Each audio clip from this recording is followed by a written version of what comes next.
Welcome to Our Girl Relationships. On this channel, we discuss day-to-day problems people face in their lives. Let's start with the video. Okay, so I'm 21 male and have been the legal guardian of my little brother 12 for 3 years now, although I have been looking after him for way longer than that. When my dad died 10 years ago, my mom went off the rails. She would be gone for weeks on end and eventually stopped showing up or calling at all. I pretty much sacrificed my teenage years to look after my brother. When she first left, I struggled so much. We had no family who wanted to support us on either side of the family. I remember not eating anything for like 2 weeks at one stage because my little brother was legitimately crying from hunger, and so I gave him all the little food we had. We had no power, couldn't pay the bills, and so I would pretty much have to cuddle my little brother to keep him warm at night.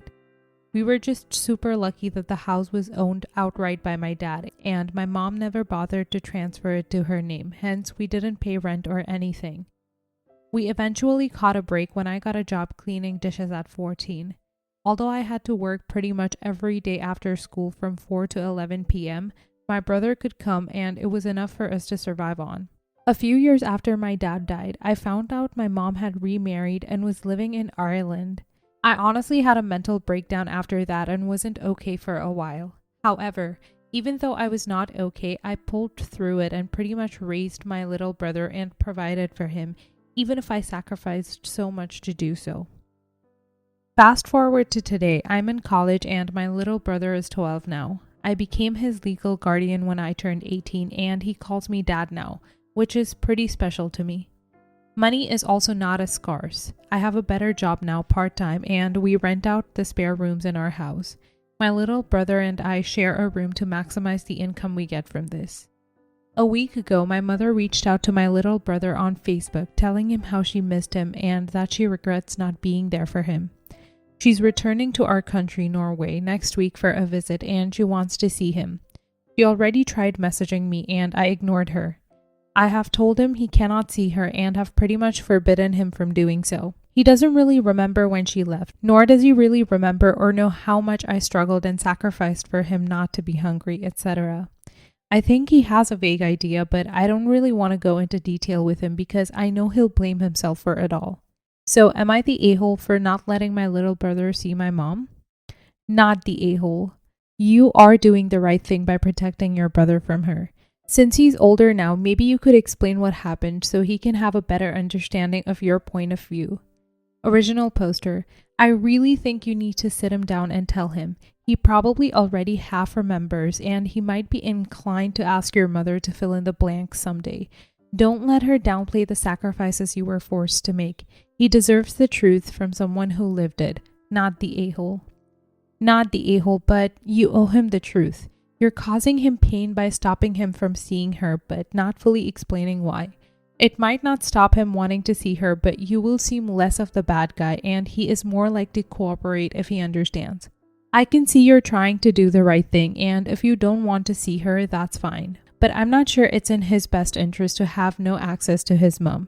You should also warn him what could go wrong here and let him have the choice. Just be wary that refusing could backfire on you and he sees her when you're not there. Not the a-hole. You're the parent. At 18, it's your brother's business. But until then, you protect him. You know there will be fallout from your mom.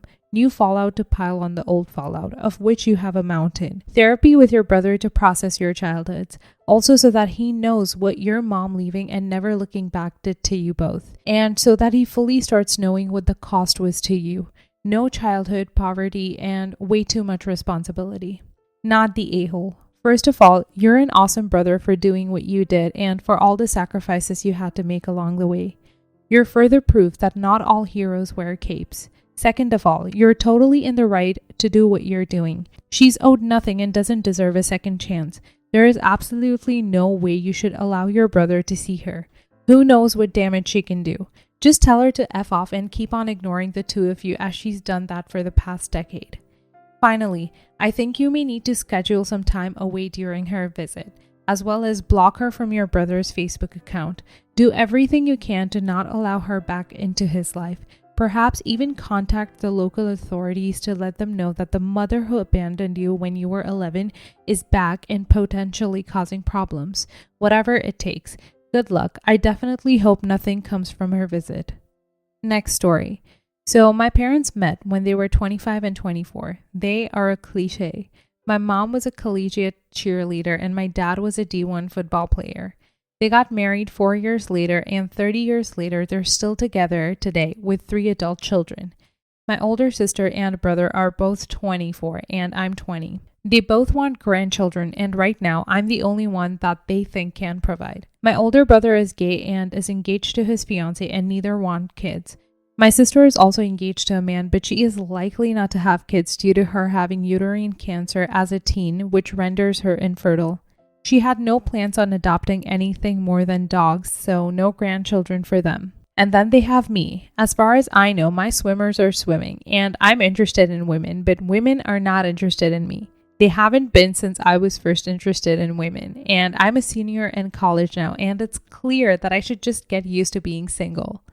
My parents constantly pressure me about dating and girls. I tell them I've tried and it just doesn't work out. My 6'2" jock of a dad assures me that I should just talk to girls and they'll love me just like it worked out for him. But he's not aware of how different life is as a handsome athlete is for me, his ugly, socially awkward kid. My mom constantly says I have low self-esteem, and as a psychiatrist, she thinks she can help. But I know there's nothing wrong with my self-esteem. Recently, when I visited home, my mom lamented that I have not brought a single girl home and that she really wants me to give her some grandkids and start a life of my own. My dad said that he's convinced I'm not trying because I'm afraid, which isn't true in the slightest. I told him I didn't feel like talking about my dating life.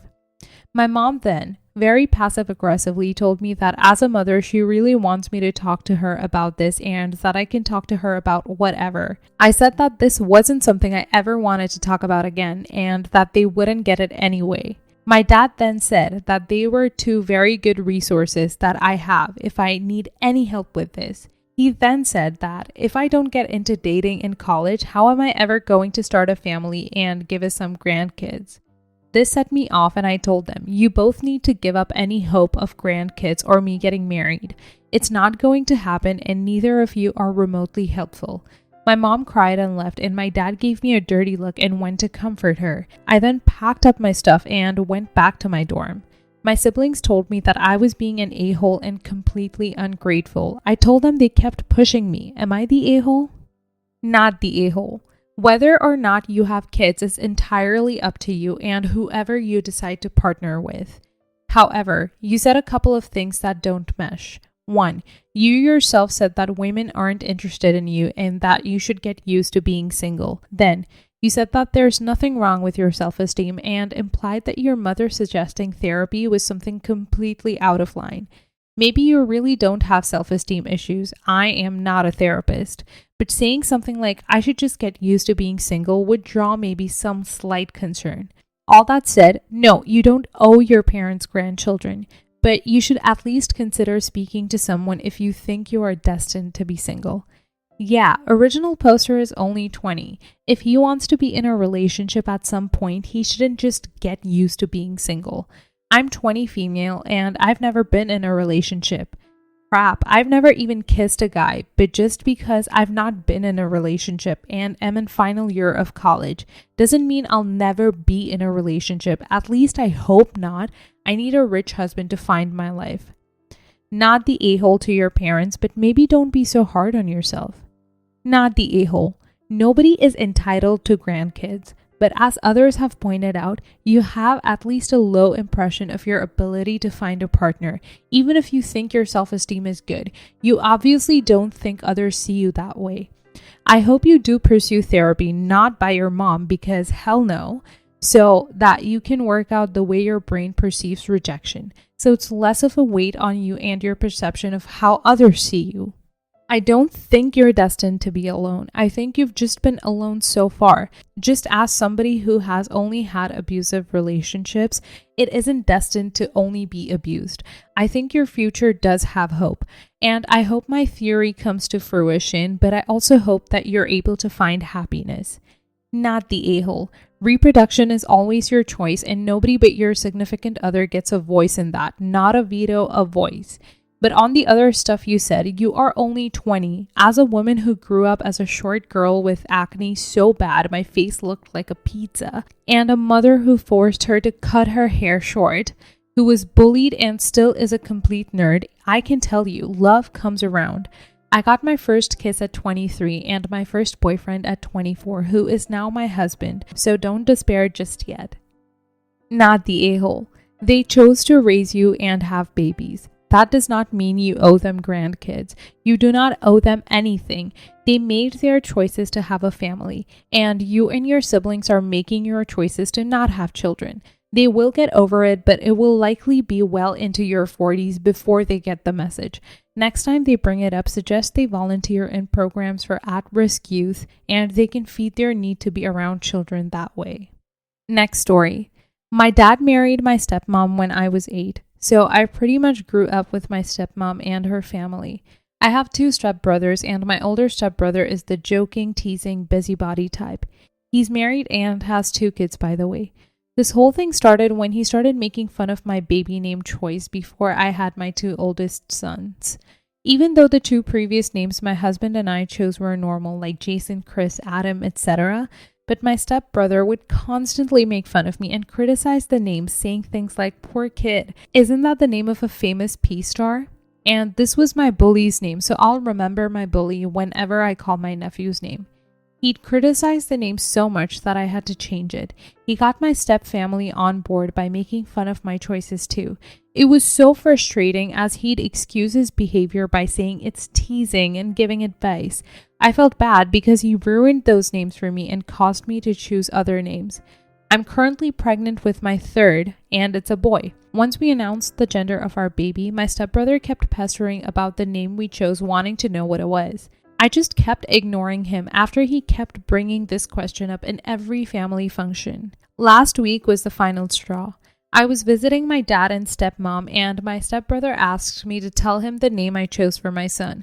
But I refused. He tried to get the family to pressure and corner me into spitting it out, as he said, but I blew up at him saying I won't tell him because then he'll make me hate it so much that I change it after he hassled me with his rude opinions and jokes and memes on the name. I told him my husband and I really, really like the name and won't risk giving him the chance to harass us into changing it. My stepbrother stared at me, looking stunned. He then looked at his wife, then excused himself to the bathroom. He looked very upset, and everyone noticed and gave me some looks. My dad later pulled me aside, saying what I said to my stepbrother and the way I spoke to him in front of everyone was unacceptable. He said he cared enough about me and my children to give me advice and share his opinions on my name choice, but I treated him with hostility and should prepare an apology for insulting him like that. Things have been tense since then. Not the a-hole. Why does stepbrother get to treat you like crap, but you have to apologize for standing up for yourself? Your dad needs to step back and have your back. Also, it's just so weird that stepbrother is getting involved in this business. Is he competitive or jealous maybe? I would triple down and tearfully complain that he is harassing a pregnant woman. Tell him, well, we would have gone with your stepbrother's name, but we know this really obnoxious jerk with the same name. He's a bully using jokes as an excuse. Ignore the family pressure. If anything, stepbrother owes you an apology for the misery he put you through during other 2 pregnancies. Not the a-hole. I find it confusing when people do things that upset and distress other people under the guise of joking or teasing, and it's fine. But when the recipient of the joke reacts, all hell breaks loose. You reap what you sow. You didn't insult him. He brought it on himself because he kept pushing. He pushed and you blew up. Dad, he gave me unsolicited opinions on the names I'd chosen in the past. If I had wanted his opinion, I would have asked for it. I didn't. He also didn't give me advice. He made jokes and was rude about the names we chose. He's a bully and he's mad I called him on it. He needs to apologize to me for his actions. I don't owe him one. Maybe don't let him meet your new baby until he apologizes for being an a-hole to you. You might have to do the same thing with your dad because he obviously doesn't see that your stepbrother is the problem. Not the a-hole. If it was truly about giving advice, he would have said it once and let it go instead of harassing you into changing it.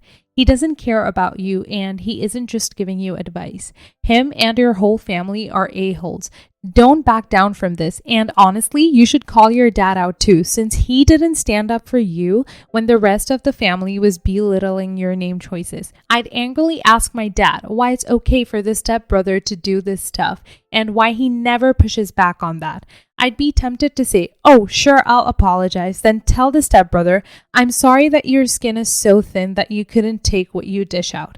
Do not apologize. Keep your name to yourself. And frankly, I tell him if he tries to ruin the name after you name your child, you'll call him by a horrible nickname of your choice.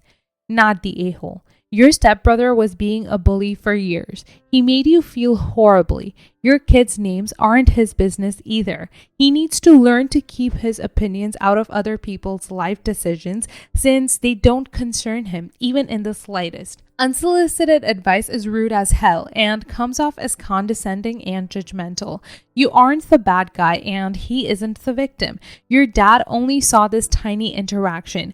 Does he know about the years of previous bullying and cruel jokes about your children's names? Maybe it looks like an overreaction from his vantage point because he doesn't know all the messed up stuff your stepbrother has said to you. You tell your dad your stepbrother has been destroying your pregnancy for years with his negative behaviors and how much he has hurt you, and you're fed up. You don't owe him an apology, he owes you one.